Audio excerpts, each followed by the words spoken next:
could have been one lonely night. So today we're going to learn how to make a compost, and I just wanted to show you guys because I've been literally researching so much on how to make one, and I finally know how, so I really wanted to share it. And I've come to realize that there are a lot of YouTube videos that are kind of overcomplicating the idea of how to make a compost, so I decided to just explain it in an easy and simple way in order for people to not be as overwhelmed as I felt when I was researching. So in this video we're going to cover what items you need to start a compost, what goes into a compost to give it those nutrients that you need, what doesn't go into a compost, what helps breaking it down, and then extra things that you can be putting into your compost in order to gain more nutrients. Okay, so first and foremost, we're going to talk about items we need to start composting. And again, just a disclaimer, this is for beginners, so if I happen to not mention certain things that other people who do compost have or not have, please let me know or put it down in the comments if I'm missing anything. This is again just for beginners. So the items that we would very much need starts first with a bin. So depending on where you live, it could be a big or small bin, but you need a bin in order to start composting. And this bin can just be any kind that you don't really need and you don't mind getting dirty and putting scraps in. You might also consider getting a pitchfork of some sort or a shovel just to continuously mix those scraps that you have in your compost in order to get all of those nutrients and break it down. Lastly, if you don't have a yard, I would suggest either getting a bag of soil or just taking a walk around your neighborhood and getting a scoop of soil and just putting that into your compost. Putting soil and other things that I will talk about in this video really help with the nutrients and just help break it down and give that oxygen to your scraps. Okay, so knowing what to put into your compost is absolutely important. You never want to put in things that are too acidic or that can just mess up everything that you are doing. So the number one thing to start putting into your compost is loose hair. Now you're probably like, what? Loose hair? That's kind of gross.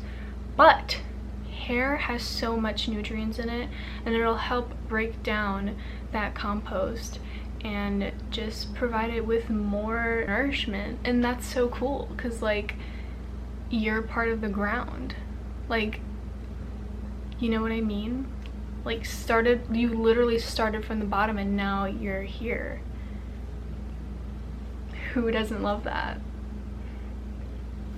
Another scrap that you can be putting into your compost is definitely banana peels.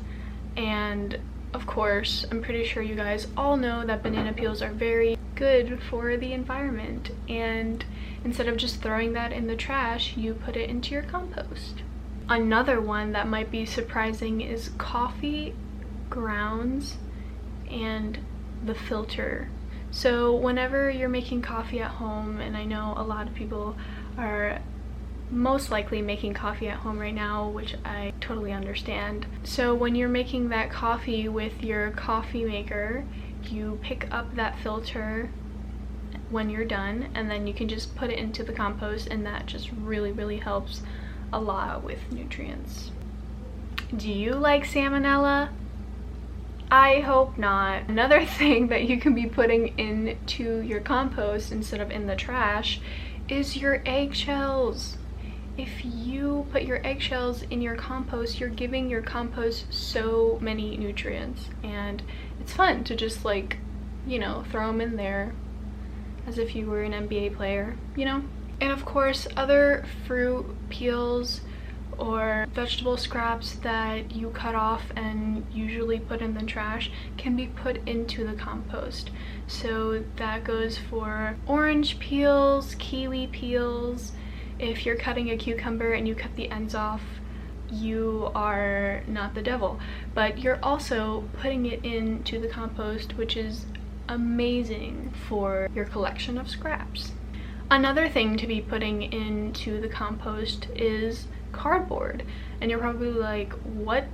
Cardboard? Why cardboard? So cardboard is a great source to help the compost break down. And not only does cardboard do this, newspaper, grass clippings, and even little pieces of wood could really help break that down. Now we're going to be talking about things you do not put into a compost. Just please don't put these in there. Some of the top things that you shouldn't be putting into a compost are these: any kind of fish or meat. Also, avoid putting in any dairy products at all cost. So no meat, no dairy products. Cooking oil is a very big no. Cooking oil does not help your compost break down and give you those nutrients for your soil.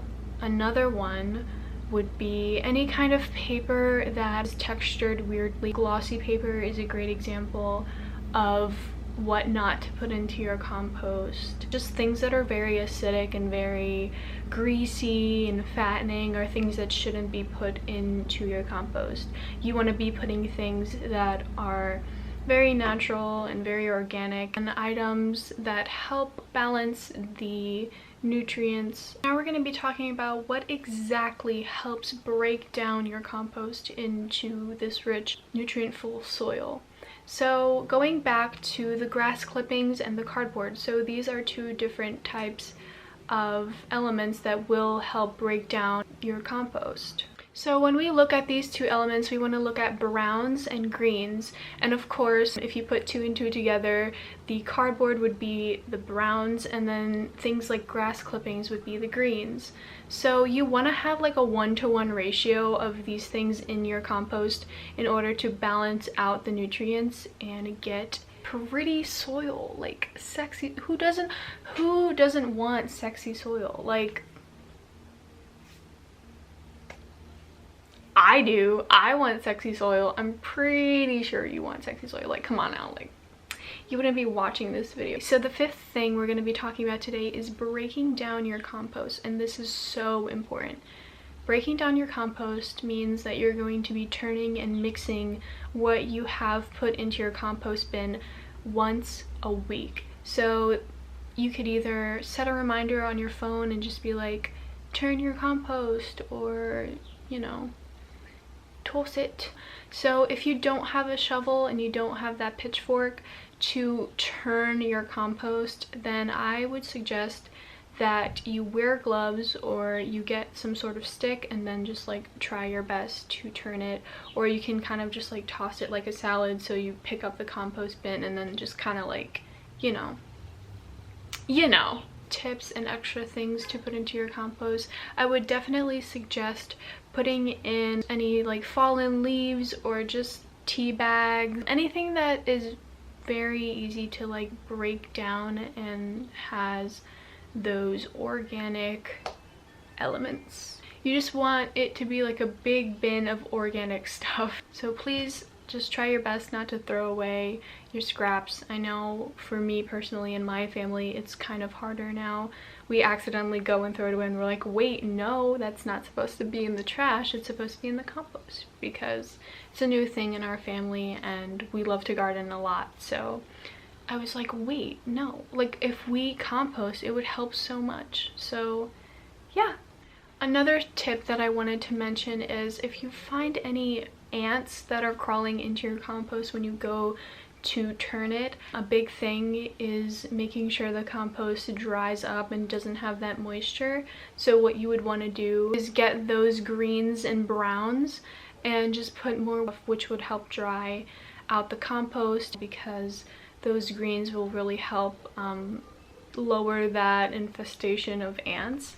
And also, if you want to, you can specifically turn your compost with a pitchfork, and that'll just like kind of get rid of like any ant homes that are happening in your compost. So yeah, So now that we got that all down, let's take a look at my compost. Okay, so here is my compost bin. You can see that there's a bit of grass clippings in there. There are orange peels, banana peels. Here's some cardboard. So you just want to like make sure it's all mixed well. I know the cardboard's like all in one spot, but I did put those in today. But yeah, it's gonna look something like that. You're doing it right if it doesn't stink. I really hope this video helps you. I hope I hit the main points of composting. This is what I learned, and this is what's working for me in my compost. So I hope it also works for you, and I hope you enjoyed this video.